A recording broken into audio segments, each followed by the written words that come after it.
warm welcome to the Tabletop Games blog topic discussion. Quality over quantity. Games that take less than 30 minutes to play are usually seen as lighter, because they are often less complex than games with a longer playtime. Sometimes these quick, short games are seen as lesser in some way, or not as important as longer and more complex games. Often they are dismissed as party games that no serious gamer wants to associate themselves with. In this article, I want to look at short games a bit more closely and compare them in more detail with longer games. Let me start by saying that I love short games as much as I love longer games. I enjoy lighter games as much as more complex games. At the end of the day, for me it depends who I'm playing with, and what mood we're all in or how tired and exhausted we all feel.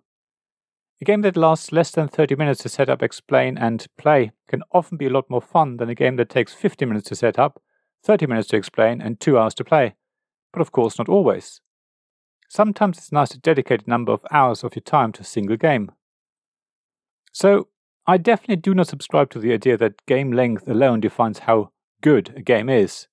I also don't think that complexity is a measure of whether a game is worth playing or not, let alone whether a game is a serious game for serious gamers or not.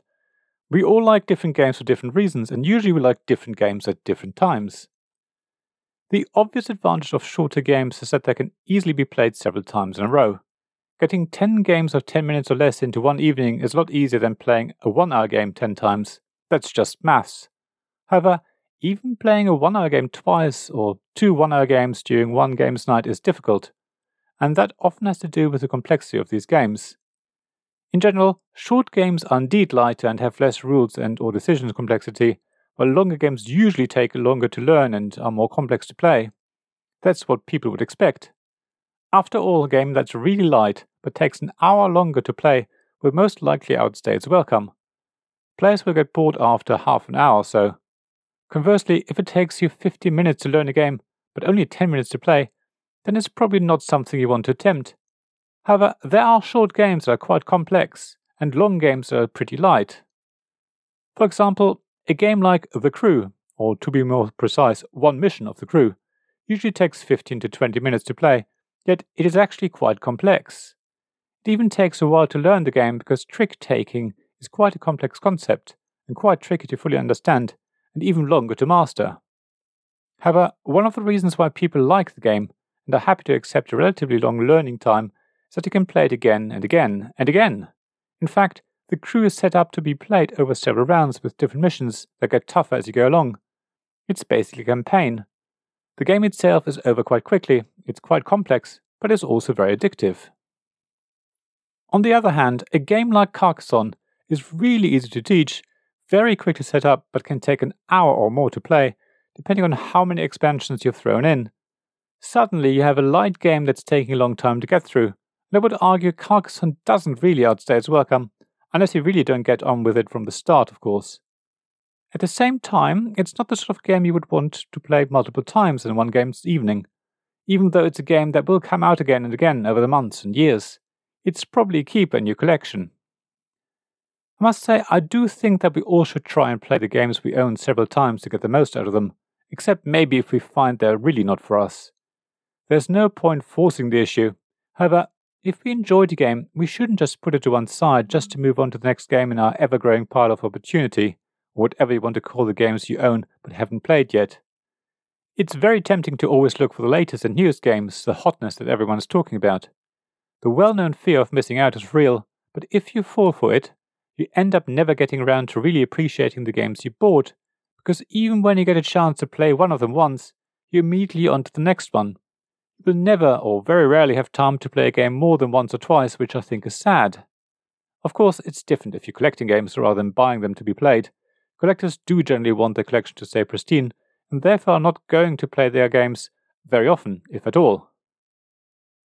I think we should give the games we own and like more attention and play them several times, and we should not dismiss games that are light and quick.